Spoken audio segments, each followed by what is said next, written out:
Assalamualaikum warahmatullahi wabarakatuh. Perkenalkan, nama saya Sukma Hidayatul Asikoh, NIM T 2018-1146 dari Prodi PAI UIN KAS Jember. Nah, kali ini saya akan mempraktekkan micro teaching kelas 7 mata pelajaran Pendidikan Agama Islam dan Budi Pekerti pada bab 3.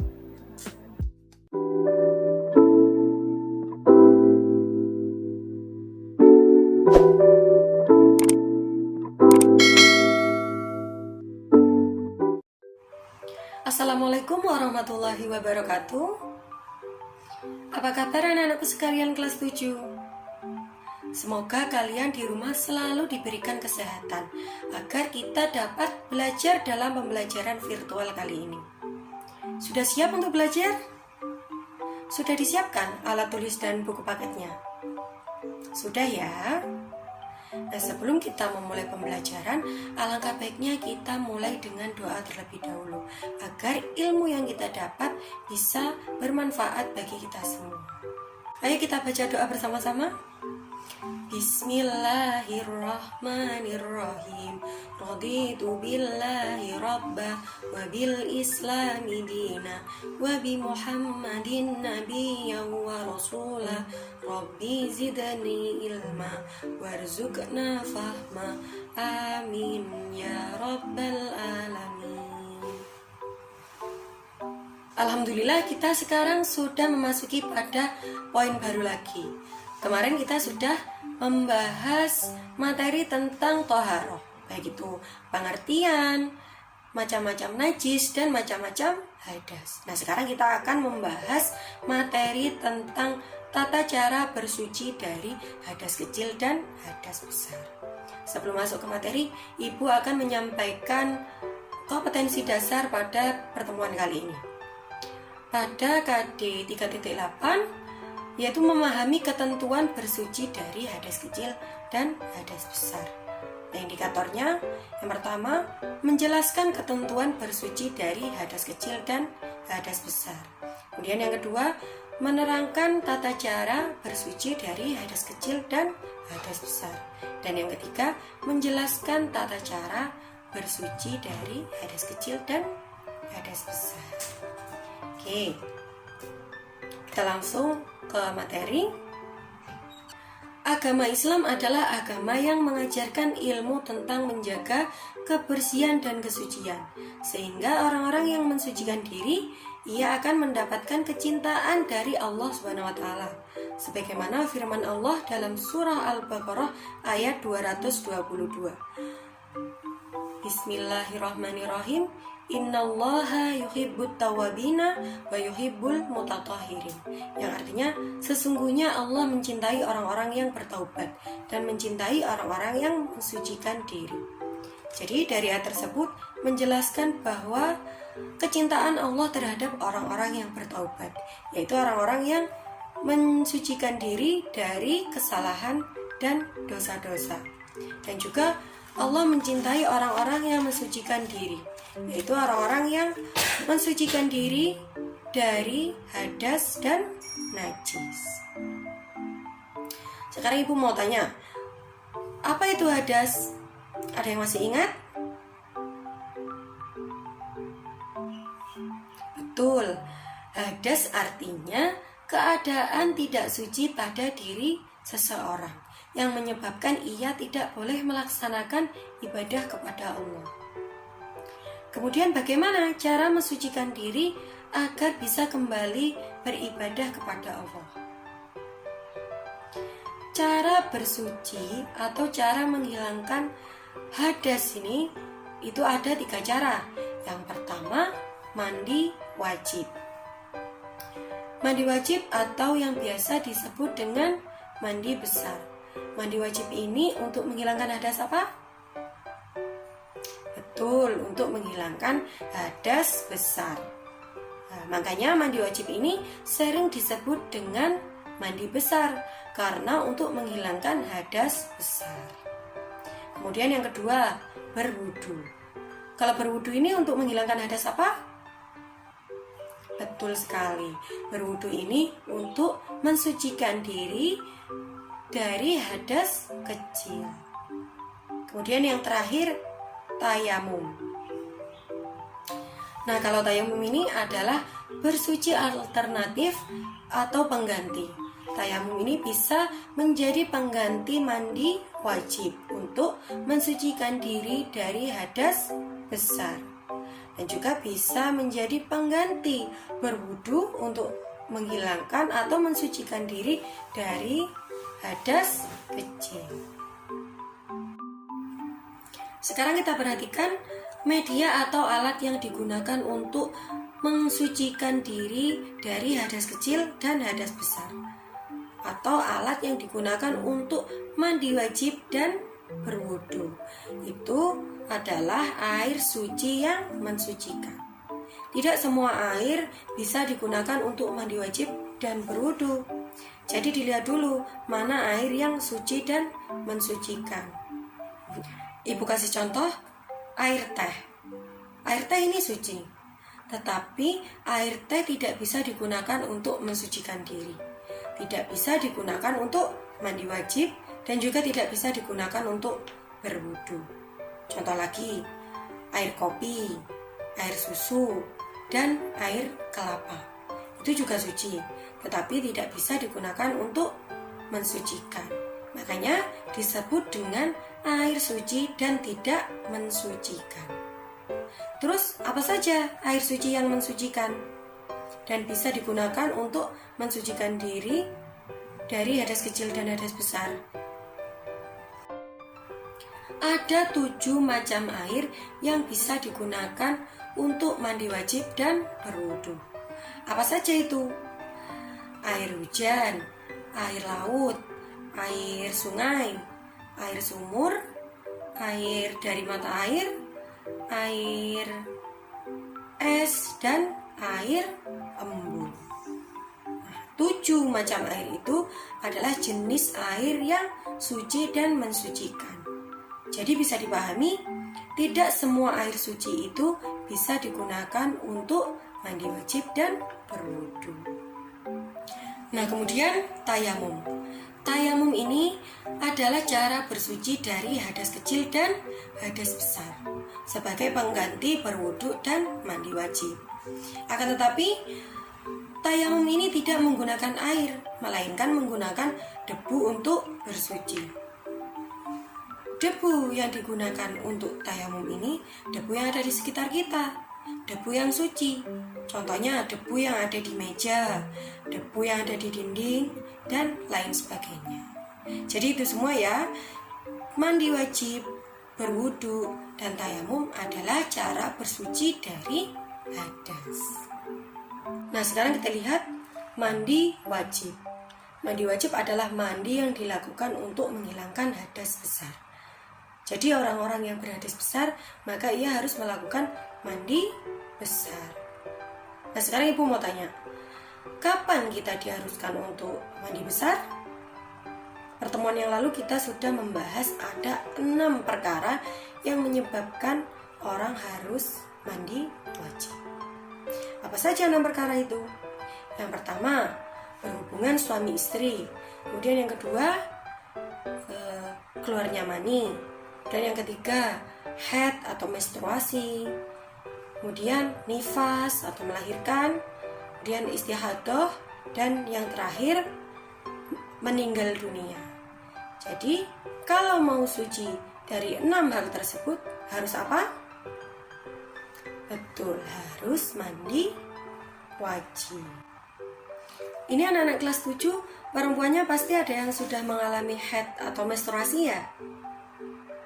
Karena biasanya perempuan mengalami haid itu pada usia belasan tahun, ya seperti kalian ini. Ada juga yang dari usia 9 tahun sudah mengalami haid. Biasanya perempuan mengalami haid berapa hari? Masa haid paling sebentar itu adalah 1 hari 1 malam. Tetapi kebanyakan perempuan mengalami haid itu biasanya 6-7 hari. Ada juga yang paling lama, yaitu 15 hari. Tetapi kalau 15 hari darahnya masih keluar, itu namanya darah istihadah atau darah penyakit. Nah, jika kalian mengalami itu 15 hari tetapi darahnya masih keluar, kalian sudah berkewajiban melakukan sholat dan puasa wajib. Tetapi kalau belum 15 hari darahnya sudah tidak keluar, maka kalian harus melakukan mandi wajib atau mandi besar. Bagaimana cara melakukan mandi besar? Tata cara mandi besar adalah yang pertama harus membaca niat. Niatnya boleh dilafalkan, boleh juga dibaca dalam hati. Bagaimana niatnya? Ayo kita baca bersama-sama. Bismillahirrahmanirrahim. Nawaitul ghusla li raf'il hadasil akbari fardhan lillahi ta'ala. Dan juga bisa dibaca niatnya dalam hati. Saya berniat mandi untuk menghilangkan hadas besar karena Allah Ta'ala. Setelah membaca niat, kita harus menghilangkan najis yang ada di badan kita. Misalnya kita terkena tetesan darah atau yang lainnya. Jadi harus dihilangkan dulu najis yang ada di badan kita. Setelah itu kita membasahi tubuh dari ujung rambut sampai ujung kaki. Jadi ini seluruh tubuh harus basah semua. Ya. Selain itu, pada saat mandi wajib kita juga disunahkan untuk membaca basmalah terlebih dahulu, kemudian berwudu. Kita juga disunahkan untuk mendahulukan tubuh bagian kanan daripada yang kiri. Jadi begitu ya tata cara mandi wajib. Oke, selanjutnya berwudu. Wudu ini sering kita lakukan. Berwudu adalah cara mensucikan diri dari hadas kecil.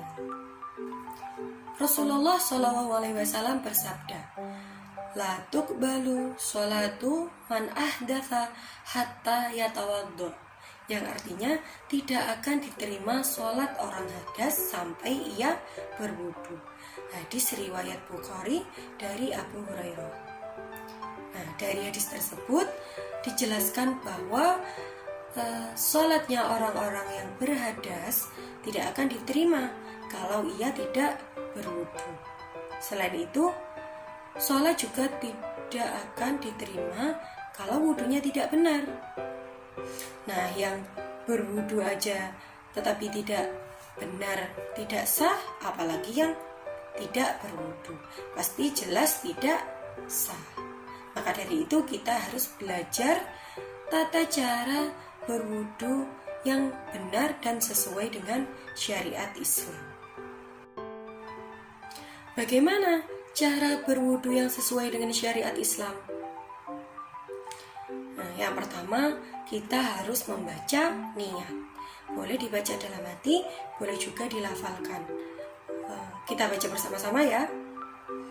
Bismillahirrahmanirrahim. Nawaitul wudu'a li raf'il hadasil asghari fardhan lillahi ta'ala. Nah, boleh juga dilafalkan dengan bahasa Indonesia.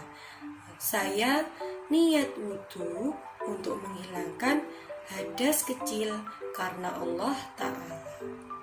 Nah, setelah membaca niat, kita disunahkan untuk mencuci telapak tangan. Kemudian berkumur dan membersihkan lubang hidung. Jadi setelah membaca niat, kita disunahkan untuk mencuci telapak tangan. Nah, jangan lupa sampai ke sela-sela jari juga, ya. Nah, setelah itu membasuh muka. Setelah membasuh muka, kita membasuh kedua tangan dari tangan kanan. Membasuh tangan sampai siku-siku. Nah, kemudian kita membasuh kepala. Ini ya. Setelah membasuh kepala, kita disunahkan untuk membasuh telinga juga. Ini dari kanan ke kiri. Kemudian membasuh kaki sampai mata kaki. Dan yang terakhir, tertib. Apa itu tertib? Tertib adalah dilakukan secara berurutan. Nah, ketika melakukan setiap tahapnya, kita melakukan sebanyak 3 kali. Jadi berkumur 3 kali, kemudian membasuh hidung ini 3 kali, dan membasuh muka 3 kali. Semuanya gitu sampai selesai. Tetapi niatnya cukup 1 kali saja. Nah, selesai berwudu, kita juga disunahkan untuk membaca doa sesudah wudu. Ayo kita baca bersama-sama. Bismillahirrahmanirrahim. Asyhadu an la ilaha illallah wahdahu la syarikalah wa asyhadu anna Muhammadan abduhu wa rasuluh. Allahumma ij'alni minat tawwabin waj'alni minal mutatahhirin waj'alni min ibadikas sholihin. Amin. Jadi begitu ya tata cara berwudu yang sesuai dengan syariat Islam. Sekarang kita berpindah ke tayamum. Tayamum adalah cara bersuci dari hadas kecil dan hadas besar dengan menggunakan debu yang suci sebagai pengganti air. Nah, kapan tayamum ini diperbolehkan? Tayamum ini diperbolehkan ketika yang pertama, tidak ada air dan kita sudah berusaha mencarinya. Kemudian yang kedua, berhalangan menggunakan air. Misalnya orang yang sakit dan ia tidak bisa terkena air. Kata dokternya, sakitnya ini tidak boleh sampai terkena air. Jadi ia diperbolehkan untuk bertayamum. Kemudian yang terakhir, sudah masuk pada waktu sholat. Nah, ketika sudah masuk waktu sholat tetapi tidak ada air, kita juga diperbolehkan untuk bertayamum. Jadi itu semua alasan kenapa tayamum ini diperbolehkan. Kemudian cara bertayamum. Yang pertama harus membaca niat. Niat bertayamum untuk bisa mengerjakan sholat. Niatnya ini boleh dibaca dalam hati, boleh juga dilafalkan. Ayo kita baca bersama-sama. Bismillahirrahmanirrahim. Nawaitu tayammuma listibahatis sholati fardhu lillahi ta'ala. Boleh juga niatnya dibaca dalam bahasa Indonesia. Saya niat bertayamum untuk bisa mengerjakan sholat fardu karena Allah Ta'ala.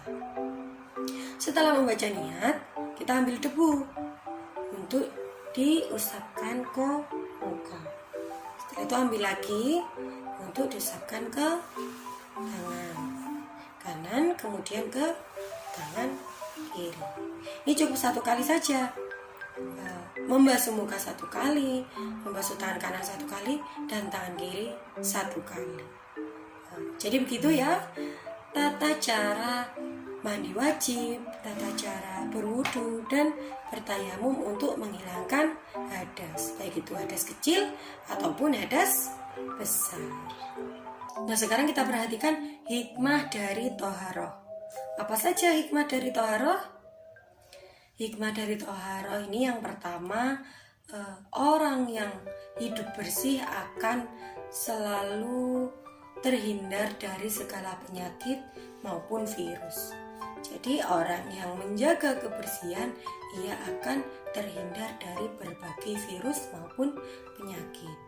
Kemudian orang yang menjaga wudunya, nanti wajahnya akan bersinar kelak saat dibangkitkan dari kuburnya. Kemudian toharoh ini menjadi sarana untuk lebih dekat kepada Allah. Jadi dengan bersuci kita akan lebih dekat kepada Allah. Dan yang terakhir, kebersihan akan membuat kita menjalani hidup dengan lebih nyaman. Kita akan merasa nyaman kalau kita selalu menjaga kebersihan. Baik anak-anakku sekalian, dengan berakhirnya bab ini, Ibu yakin kalian sudah memahami cara membersihkan diri dari najis maupun hadas, dan memahami juga apa saja hikmah dari itu semua. Dari belajar bab ini juga bisa menjadikan motivasi untuk kalian menjaga kebersihan diri, kebersihan rumah, kebersihan lingkungan, kebersihan sekolah, dan lain sebagainya. Maka dari itu, kita harus selalu menjaga kebersihan. Kalau ada kotoran, kita harus langsung membersihkannya. Jangan menunggu orang lain yang membersihkan. Kalau tidak mau membersihkan, maka jangan mengotori. Mungkin cukup sekian materi kali ini. Kalau kalian ada yang belum paham, boleh kalian putar ulang videonya dari awal. Dan kalau kalian ingin bertanya, silakan kalian tanya di kolom komentar. Jangan lupa subscribe, komen, dan share ke teman-teman kalian semua agar teman kalian juga mengetahui apa saja ilmu yang kalian dapat pada hari ini. Oke, Ibu akhiri. Wassalamualaikum warahmatullahi wabarakatuh.